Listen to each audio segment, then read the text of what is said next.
साथियों नमस्कार, कृषि दर्शन कार्यक्रम में आप सभी का स्वागत है।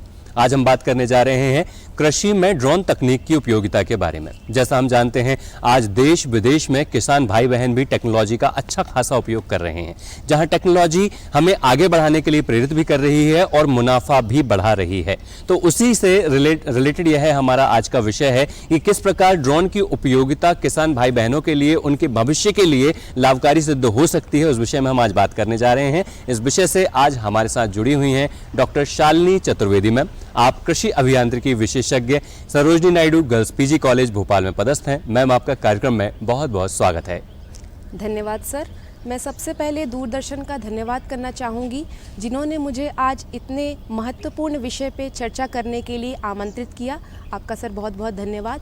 जैसे कि हमें पता है, कृषि में आज बहुत ही ज़्यादा आधुनिकता आ रही है और किसान को लाभकारी बनाने के लिए ड्रोन की उपयोगिता बहुत ज़्यादा हो रही है। ड्रोन की मदद से आज किसान अपना समय की बचत भी कर सकता है, श्रम की भी बचत कर सकता है। आपने देखा होगा कि ड्रोन जो हैं वो पहले सिर्फ शहरों तक ही सीमित थे, शहरों में उसकी उपयोगिता होती थी, लेकिन आज जो ड्रोन है वह हमारे किसान भाइयों द्वारा भी बड़ी ही आसानी से इसका उपयोग किया जा रहा है। जी मैम, वाकई आपने जो बताया बहुत ही महत्वपूर्ण यह विषय है, बात है। मैम, कहीं ना कहीं एक डाउट आता है, ऐसा संदेह होता है कि ड्रोन एक बहुत हाईली कहीं टेक्नोलॉजिकल इक्विपमेंट ना हो कि उसे हमारे किसान भाई बहन उपयोग कर पाएंगे या नहीं, या उपयोग कर रहे हैं तो किसी गलती से कोई उसमें नुकसान ना हो जाए। तो अगर इसके बारे में कहीं ये जो संदेह आते हैं कि ड्रोन जो है इतना टेक्निकली साउंड जो इक्विपमेंट है, इतना यंत्र है, तो कैसे इसके बारे में आप बताना चाहेंगे कि ड्रोन क्या होता है? अगर हम इसका आधार से जानना चाहें तो इसके बारे में हमारे किसान भाई बहनों को आप बताएं। जी हाँ, ड्रोन को समझने के पहले हमें ये सबसे ज़रूरी है कि ड्रोन होता क्या है। जो इतना बड़ा नाम है ड्रोन ड्रोन ड्रोन, तो हमें सबसे पहले समझना चाहिए कि ड्रोन होता क्या है। तो ड्रोन एक मानव रहित यंत्र है जिसको हम यूएवी भी बोलते हैं। इसमें हमारे कैमरे लगे रहते हैं, सेंसर्स लगे रहते हैं, हमारा टैंक होता है। टैंक जो रहता है उसमें हम कीटनाशक उसमें डालकर पानी के साथ सही मात्रा में छिड़काव के रूप में यूज़ कर सकते हैं। उसमें पंखियाँ होती हैं जो कि उड़ान के लिए होती हैं, और फिर इसमें इन सब से हमारा ड्रोन बनता है। इसका हम जो उपयोग है वो निगरानी के लिए भी कर सकते हैं, छिड़काव के लिए भी कर सकते हैं, और फसल की स्वास्थ्य को जानने के लिए भी इसका उपयोग किया जा सकता है। जैसा आपने कहा कि यह एक मानव रहित यंत्र है, कहीं ना कहीं जो हम पहले से देखते चले आ रहे हैं कि एक बड़ा रकबा है किसान भाई के पास में, और अगर वो उसको देखभाल करनी है तो उसे एक कोने से दूसरे कोने तक जाना होता था।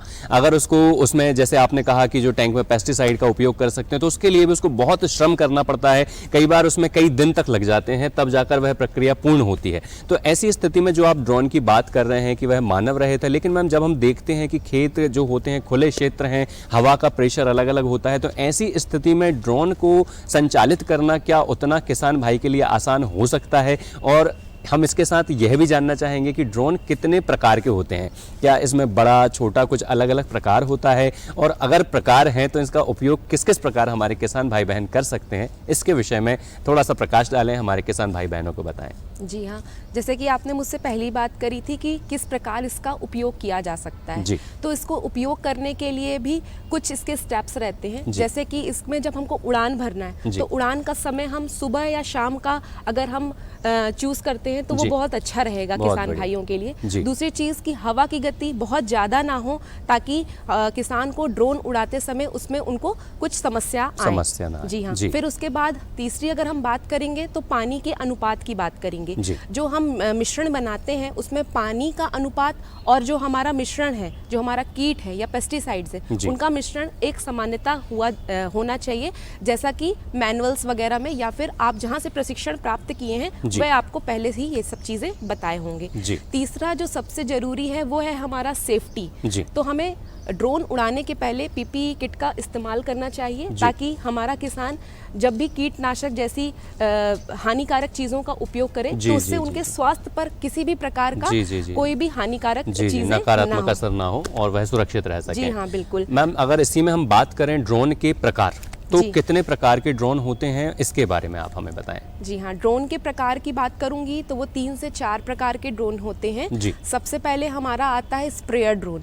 स्प्रेयर ड्रोन जो रहता है वह छिड़काव के लिए होता है, जिसमें सामान्यतः एक समान छिड़काव पूरी फसल में हो जाती है। और इसमें जो टैंक रहता है उसमें 5 से 20 लीटर तक की कैपेसिटी रहती है, जो कि हमारा 4 से लेकर 40 एकड़ प्रति घंटा तक हमारा एरिया कवर कर सकता है। बहुत बढ़िया। फिर उसके बाद हमारा आता है मैपिंग ड्रोन। मैपिंग ड्रोन जो रहता है वो 3D मैपिंग कर देता है। किसी भी क्षेत्र में हम जैसे उस क्षेत्र में जा नहीं पा रहे हैं और हमको पता करना है कि वहाँ की मिट्टी कैसी है, वहाँ की मिट्टी को पानी की कितनी आवश्यकता पड़ सकती है हमारे आगे वाले फसल के लिए, तो ये हम एक जगह पर बैठकर बहुत ही आसानी पे 3D मैपिंग करके एक क्षेत्र के बारे में उसको बड़ी ही आसानी से जान सकते हैं। तो ये हो पाता है हमारा मैपिंग ड्रोन के द्वारा। जी हाँ। फिर आता है हमारा उसके बाद मॉनिटरिंग ड्रोन, जिसको हम बोलते हैं निगरानी ड्रोन। इसमें इसकी मदद से हम क्या होता है कि ड्रोन की मदद से पहले फसल जो रहती है हमारी, उसमें किस प्रकार के कीट लग रहे हैं हम पहले ही उसको जान लेंगे और उसको खराब होने के पहले ही हम उसको बचाया जा सकता है। कीट के साथ साथ कीट के साथ साथ हम देख रहे हैं कि आजकल जो हमारे खरपतवार हैं वह भी हमारी फसल है उसके लिए भी एक तरह से अभिशाप साबित हो रहे हैं, जो कि हमारी फसल को धीरे धीरे खराब कर रहे हैं, क्योंकि वो हम उनको बोलते हैं एक तरह से हमारे यहाँ बोला जाता है competitive crop of the crop, because ये जैसे जैसे हमारा क्रॉप बढ़ता है वैसे वैसे हमारा खरपतवार भी बढ़ता है और वो आगे चल के हमारा खरपतवार तो आगे बढ़ जाता है, लेकिन जो फसल जो रहती है वह खराब हो जाती है। उसके बाद मैं बात करूंगी कि ये जो मैंने 3 से 4 आपको ड्रोन बताए, उसके बाद आता है हमारा हाइब्रिड ड्रोन, जो कि सारे प्रकार के काम एक ही ड्रोन के द्वारा किए जा सकते हैं। उसमें हम निगरानी भी रख सकते हैं, उसमें हम छिड़काव भी कर सकते हैं, उस पर हम मैपिंग भी कर सकते हैं, और एक रहता है हमारा लास्ट एक सीडिंग ड्रोन रहता है। कभी ऐसा होता है कि क्षेत्र हमारे पास बहुत ज़्यादा रहता है और किसान आसानी से उसमें पूरे क्षेत्र में छिड़काव, जो हमारे सीड्स की छिड़काव रहती है वो नहीं कर पाता है। तो यहाँ पे बहुत ही महत्वपूर्ण भूमिका निभाई जा रही है सीडिंग ड्रोन के द्वारा। इसमें सीड्स को फिल करके वो पूरे क्षेत्र में एक समान सीडिंग ब्रॉडकास्ट कर देते हैं। बहुत ही बढ़िया। वाकई देखिए कितना महत्वपूर्ण बात यहाँ पर मैम ने बताई कि जो अलग अलग प्रकार के ड्रोन हैं किस प्रकार वह अपने कार्य को संपादित करते हैं, कैसे कैसे उनसे कार्य किए जा सकते हैं। जो निगरानी ड्रोन है उससे निगरानी रखी जा सकती है, छिड़काव वाले ड्रोन से छिड़काव किया जाता है, इस प्रकार से उसको पूरा मैनेज किया जाता है। जहाँ हाइब्रिड ड्रोन की बात की मैम ने, जिससे पूरे कार्य एक ही ड्रोन से संभव किए जा सकते हैं। मैम, जहां हम बात ड्रोन की कर रहे हैं तो इसके संचालन के लिए या प्रशिक्षण के लिए कुछ अनिवार्यता होती है कि हमारे किसान भाई का इतना पढ़ना या इतना एजुकेटेड होना ज़रूरी है, तब वह इसका प्रशिक्षण ले पाएंगे। और यह प्रशिक्षण कितने समय का होता है जिसमें हमारे किसान भाई बहन जो हैं वो पूरी तरीके से ड्रोन चलाने के लिए, संचालित करने के लिए ट्रेंड हो जाते हैं, जिससे वह भविष्य में स्वतः उस चीज़ को वह मेंटेन कर सकें, मैनेज कर सकें। इसके विषय में आप हमें थोड़ा जानकारी दें। जी सर। अगर मैं भोपाल में है आज और मैं भोपाल की बात करूं तो यहाँ पे हमारा केंद्रीय अभियांत्रिकी संस्थान है जो कि ड्रोन पर प्रशिक्षण देते हैं। इसमें हमको लाइसेंस, ड्रोन पायलट को लाइसेंस प्राप्त करना रहता है, तो उसके लिए हमारा प्रशिक्षण रहता है वह 15 दिन के लिए रहता है। इसके लिए 15,000 रुपये और GST 18% GST का शुल्क देना होता है, तब वह लोग आपको प्रशिक्षण प्राप्त करते हैं। उसके उपरांत फिर प्रशिक्षण प्राप्त होने के बाद जो हमारा कृषि या हमारे छात्र जो कृषि स्नातक हैं वे अगर पूरी तरह से प्रशिक्षण प्राप्त कर लिए तो एक परीक्षा का आयोजन किया जाता है। उस परीक्षा को उत्तीर्ण करने के बाद ही आपको लाइसेंस प्राप्त होता है। तो ये सुविधाएं आज हमारे कृषि अभियांत्रिकी संस्थान में मौजूद है। जिन भाई बहनों को अगर प्रशिक्षण प्राप्त करना है तो वह वहाँ आसानी से संपर्क कर सकते हैं। इसके अलावा हम अगर बात करें तो हमारा कृषि विश्वविद्यालय है, कृषि विज्ञान केंद्र है, वहाँ पे भी प्रशिक्षण दिए जाते हैं, जहाँ पे किसान आसानी से प्रशिक्षण प्राप्त करके ड्रोन का लाइसेंस प्राप्त कर सकते हैं। बहुत बढ़िया। देखिए किस प्रकार से है जाना कि कौन कौन इसको प्रशिक्षण प्राप्त कर सकते हैं। हमारे किसान भाई बहन बहुत आसानी से जो दूरस्थ क्षेत्रों में भी निवास करते हैं वह भी अपने आसपास के क्षेत्रों से या जो संस्थान है वहाँ पर जाकर पता कर सकते हैं और ड्रोन संचालित करने का प्रशिक्षण प्राप्त कर सकते हैं, जिससे आप अपनी खेती में भविष्य में और भी मुनाफा प्राप्त कर पाएंगे। यहाँ हम ले रहे हैं एक छोटा सा अंतराल। जुड़िएगा हमसे, अंतराल के बाद और भी महत्वपूर्ण प्रश्नों को हम मैम से पूछेंगे। अरे सुन तो। मुझे क्या सुनाना चाहते हो? जो सुनाओ मेरी सौतन को। किसको? अरे वही तुम्हारा मोबाइल फोन जिससे सुबह शाम दिन रात चिपके रहते थे और कहते थे किसान कॉल सेंटर से बातें हो रही हैं। अच्छा ये बात है। हाँ क्यों, क्या हुआ? अब बात नहीं होती क्या? अब तो झट से बात हो जाती है। संबंधी समस्याओं का अपनी भाषा में तुरंत हल पाने के लिए पूरे भारत में किसी भी फोन से हेल्पलाइन नंबर पर संपर्क करें। किसानों का दोस्त किसान कॉल सेंटर।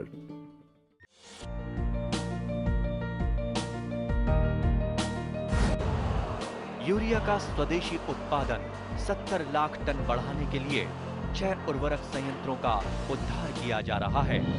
FCIL के गोरखपुर, सिंदरी, तलचर और रामागुंडम संयंत्र, HFCL की बरौनी इकाई और BVFCL की नामरू फोर्थ। सोने पर सुहागा ये है कि देश में अब बनेगा सिर्फ नीम लेपित यूरिया, क्योंकि इससे होगा किसानों का फायदा ही फायदा।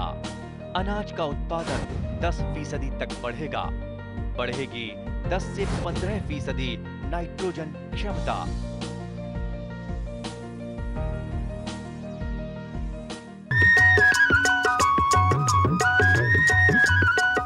आपका कार्यक्रम में पुनः स्वागत है। हम बात कर रहे हैं कृषि में ड्रोन तकनीक की उपयोगिता पर। आज हमारे साथ जुड़ी हुई हैं डॉक्टर शालिनी चतुर्वेदी मैम, जहां पर उन्होंने हमें बताया ड्रोन क्या होता है, ड्रोन के कितने प्रकार होते हैं और कौन कौन इसका प्रशिक्षण प्राप्त कर सकते हैं और किस प्रकार से इसको संचालित किया जा सकता है। मैम, आगे हम इसी श्रेणी में जानना चाहेंगे, कहीं ना कहीं एक किसान भाई बहन के मन में यह बात आती ही है, उत्पन्न होती ही है कि जब भी हम कोई यह कार्य करने जा रहे हैं तो उसमें कितना खर्च आएगा और क्या वह खर्च आगे के लिए, भविष्य के लिए उपयोगी सिद्ध हो पाएगा। क्योंकि जहां हम आज बात कर रहे हैं कृषि में कि लागत कम हो, मुनाफा अधिक हो, तो ऐसा तो नहीं कि ड्रोन को संचालित करने में प्रशिक्षण लेने के बाद, चलाने के पश्चात की लागत अधिक हो जाए और मुनाफा कहीं कम ना हो जाए। तो इसके विषय में आप क्या कहना चाहेंगे जिससे हमारे किसान भाई बहन इस विषय से और अधिक जुड़ सकें? जी सर, ये आपने बहुत ही महत्वपूर्ण प्रश्न किया है, क्योंकि किसान के मन में कहीं ना कहीं ये रहता है कि हम इतना लागत तो लगा रहे हैं, लेकिन क्या ये हमारे लिए आगे फ़ायदा देगा या नहीं देगा। तो इस पे हमारी भारत सरकार बहुत ज़्यादा इस पे काम कर रही है। मेन फोकस ही इस समय वो ड्रोन पे कर रही हैं। तो इसके लिए उन्होंने बहुत सारी योजनाएं बनाई हैं और योजनाओं के साथ उनमें सब्सिडी भी प्रदान की है। सबसे पहली मैं योजना की अगर मैं बात करूं तो किसान ड्रोन योजना है। इसका सीधा लाभ जो है वो किसान समूह को मिलता है, स्वयं सहायता जो समूह है उनको मिलता है, कृषि विश्वविद्यालयों को मिल रहा है और किसान विज्ञान केंद्रों को मिल रहा है। इसमें अगर मैं सब्सिडी की बात करूं तो सब्सिडी 40 से 50% तक, वहीं 5 लाख तक का लाभ भी सीधा किसानों को मिल रहा है। दूसरी हमारी जो योजना है वो है हमारी कृषि यंत्रीकरण पर उपमिशन। ये हमारे भारत सरकार द्वारा कृषि एवं किसान कल्याण मंत्रालय द्वारा संचालित हो रही है। इसका सीधा लाभ जो है वो हमारी महिलाओं को मिल रहा है, अनुसूचित जाति जनजातियों को मिल रहा है। इसमें भी 40 से 50% तक का हमको सीधा लाभ दिया जा रहा है। और वहीं अगर रुपए की बात करें तो 5 लाख तक की लाभ उनको सीधा किसान भाई बहनों को मिल रहा है। इस योजना के अंतर्गत में एक और चीज ऐड करना चाहूंगी, जो भी कृषि विश्वविद्यालय हैं या किसान विकास केंद्र हैं, केवी के जिनको हम बोलते हैं, उसमें अगर वे अपना प्रशिक्षण के लिए अपना लेना चाहते हैं और किसान को प्रशिक्षण देना चाहते हैं तो उसमें 100% तक की सब्सिडी प्राप्त है। वहीं 10 लाख तक का उनको फायदा हो सकता है प्रशिक्षण देने के लिए। इसके बाद अगर मैं बात करूं तो होती है हमारी एक कस्टम हायरिंग सेंटर। जैसा कि आपने बात किया था कि किसान डरता है शुरू में अपनी लागत लगाने की। बिल्कुल। तो इसमें मैं एक सुझाव भी देना चाहूंगी कि किसान डायरेक्ट यूज़ ना करें। हमारे यहाँ कस्टम हायरिंग सेंटर चलते हैं जहाँ पे किराए से पहले हम ड्रोन को ले उपलब्ध सकते करवाते हैं। हैं। जी जी, हाँ, जी, ले जी। सकते हैं जी। और प्रति घंटा के किराए दर पर हम उसका यूज कर सकते जी हैं। जी जी जी अब बात करें अगर कि कस्टम हायरिंग सेंटर क्या होता है जी, और इसको हम बिल्कुल, कैसे बिल्कुल। चला सकते कैसे हैं। चला सकते हैं, जी मैम। तो जो हमारे कृषि स्नातक भाई बहन हैं, जी। इनको पहले प्रशिक्षण प्राप्त करना रहता है जी। कि कैसे हमको सेटअप करना है। जी। वहीं अगर वो ड्रोन की खरीदी करती जी। हैं तो उनको सरकार से डायरेक्ट 50% तक का लाभ मिलता है जी। और वह फिर उसको किराए के रूप में किसानों को आसानी जी, से जी। प्रदान कर सकते हैं। जी। उसके बाद जो आज हमारे प्रधानमंत्री द्वारा बहुत ही जी। अच्छी योजना चलाई गई है जी। स्पेशली महिलाओं के लिए, जी। वो है हमारा नमो दीदी ड्रोन योजना। जी। नमो दीदी ड्रोन योजना में डायरेक्ट महिलाओं को लाभ दिया जा रहा है। जी। इसमें 10 से 15 गांव की जो महिलाएं हैं जो जी। कि स्वयं सहायता समूह से जुड़ी हैं, जी। उनका स्वयं सहायता समूह से जुड़ना जी जरूरी है। जी। जो उनसे जुड़ी हुई हैं उनको प्रशिक्षण प्रदान किया जा रहा है जी। और जो महिलाएं प्रशिक्षित होने के बाद जी। अपना खुद से प्रशिक्षण दूसरों को देना चाहती जी। हैं तो उनमें 10 से 15 हजार के बीच में जी। उनको एक तरह से सैलरी के रूप में जी। उनको प्रदान किया जा जी, रहा जी, है। जी, जी, जी। इस योजना के तहत महिलाएं न जी। केवल अपनी आधुनिकता सीख रही हैं कृषि में, जी। बल्कि आत्मनिर्भर भी बन रही हैं। जी, जी, जी। वहीं हम बात करें तो आधुनिकता के साथ साथ हमारी जो महिलाएं हैं जी। वे डाटा का विश्लेषण कैसे करना जी। है, ऐसी बड़ी बड़ी चीजें भी इस प्रशिक्षण के द्वारा सीख रही हैं। जी। जी हाँ, ये सीधा डायरेक्ट महिलाओं को आत्मनिर्भर बना रहा है जी। और उसके बाद महिलाएं जो हैं वे दूसरे केंद्रों में जाकर भी इसका प्रशिक्षण दे पा रही हैं। दे रही हैं। जी ओके, हाँ, जी, प्रशिक्षण जी। प्राप्त प्राप्त कर रहे हैं, फिर उसके प्रशिक्षण बाद दे रहे हैं। प्रशिक्षण जी, जी, जी। दे पा रही हैं। जी मैम। तो ये महिलाओं के लिए बहुत ही अच्छी योजना है जी। जिसके अंतर्गत वे ड्रोन की प्रशिक्षण प्राप्त करके और दूसरी महिलाओं को भी इसमें शामिल जी कर जी पा जी रही वह हैं। प्रशिक्षित भी कर रहे हैं। देखिए कितनी अच्छी बात कही। कहीं ना कहीं ये संदेह हम सबके मन में होता ही है कि किस प्रकार से हमें सहायता प्राप्त होगी, क्या इसमें कोई सब्सिडी मिलेगी, क्या इसकी कोई योजना है। तो जैसा मैम ने बताया कि भारत सरकार के द्वारा ये योजनाएं चलाई जा रही हैं, जिसमें जहां हम महिला शक्ति की बात करते हैं, हर क्षेत्र में कंधे से कंधा मिलाकर कार्य कर रही हैं। तो इस क्षेत्र में जहां कृषि में कभी पहले समझा जाता था कि महिलाओं का कार्य नहीं है, लेकिन आज देखिए महिलाएं बाकायदा बराबरी से आगे बढ़ रही हैं और वह कृषि में बहुत अच्छा रिजल्ट, एक बहुत अच्छा परिणाम लेकर आ रही हैं। जहां पर माननीय प्रधानमंत्री जी द्वारा यह जो योजना चलाई गई है उसका लाभ उन्हें सीधे तौर पर प्राप्त हो रहा है। जैसा मैम ने बताया कि हमारे जो स्नातक भाई बहन हैं जो कृषि में स्नातक किए हुए हैं वह भी इसमें लाभ ले सकते हैं, इस योजना को प्रशिक्षण प्राप्त करके और दूसरों को भी प्रशिक्षित कर सकते हैं। जहां पर एक संदेह ये प्राप्त होता था कि यार शुरू में अगर हम इतना इन्वेस्टमेंट कर देंगे, लागत लगा देंगे तो बाद में मुनाफा होगा, तो उसके लिए भी एक बहुत ही अच्छा विचार मैडम ने यहाँ साझा किया कि इसे पहले किराए से भी उपलब्ध करवाया जा रहा है। तो जहां आप इसको रेंट से ले सकते हैं, चलाकर देख सकते हैं और बाद में आप इसको ऑन कर सकते हैं, खरीद सकते हैं, जिससे आपको इसका सीधा लाभ मिलेगा और आप भविष्य के लिए सारी चीज़ें सुनिश्चित कर पाएंगे। मैम आपका बहुत बहुत धन्यवाद। किसान भाई बहनों, आगे भी हम इस प्रकार से कई जानकारियों के साथ आपसे मिलते रहेंगे। अभी समय है खबरें खेती का। आप जुड़ने जा रहे हैं जहां देश विदेश में क्या हो रहा है, खेती में किसान भाई बहन क्या कर रहे हैं, जानते हैं उसके बारे में। खबरें खेती की। नमस्कार किसान भाइयों, खबरें खेती में आपका स्वागत है। आइए डालते हैं एक नज़र आज के कृषि समाचारों पर। अब घटिया बीज बेचने वालों को 30 लाख तक जुर्माना। मध्य प्रदेश में कृषि उद्योगों की अपार संभावनाएं। दुग्ध समृद्धि संपर्क अभियान का तीसरा चरण जल्द। देश में रबी का रकबा 652 लाख हेक्टेयर के पार और मिर्च को रखें रोग मुक्त। और अब खबरें विस्तार से। केंद्रीय कृषि मंत्री श्री शिवराज सिंह चौहान ने नए सीड एक्ट 2026 की विशेषताओं और उसके किसानों पर होने वाले प्रभावों के बारे में विस्तार से जानकारी दी।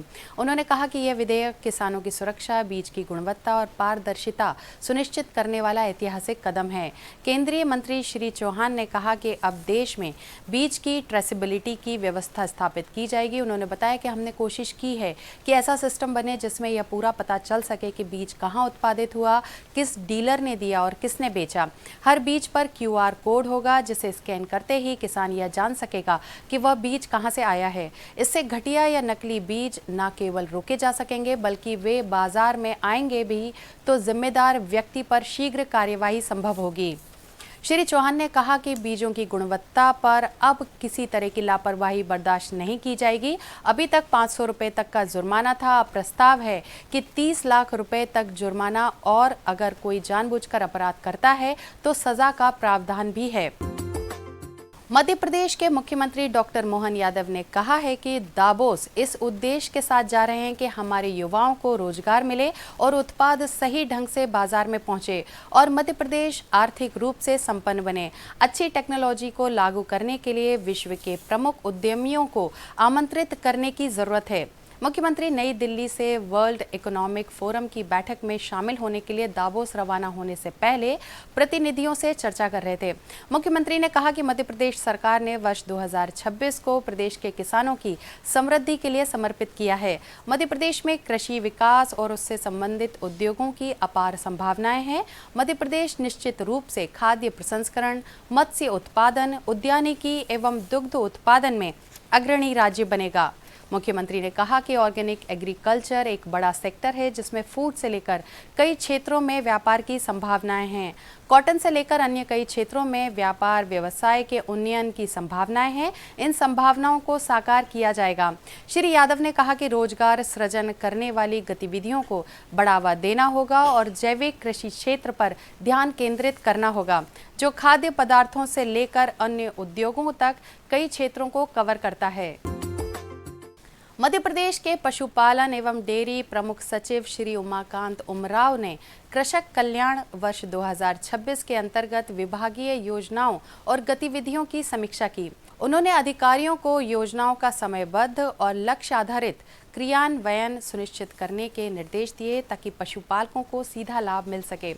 श्री उमराव ने बताया कि प्रदेश में दुग्ध उत्पादन बढ़ाने और पशुपालकों की आय में वृद्धि के लिए नस्ल सुधार, पशु पोषण, पशु स्वास्थ्य और डेयरी विकास कार्यक्रमों को प्राथमिकता दी जा रही है। इसी क्रम में दुग्ध समृद्धि संपर्क अभियान का तीसरा चरण शीघ्र शुरू किया जाएगा।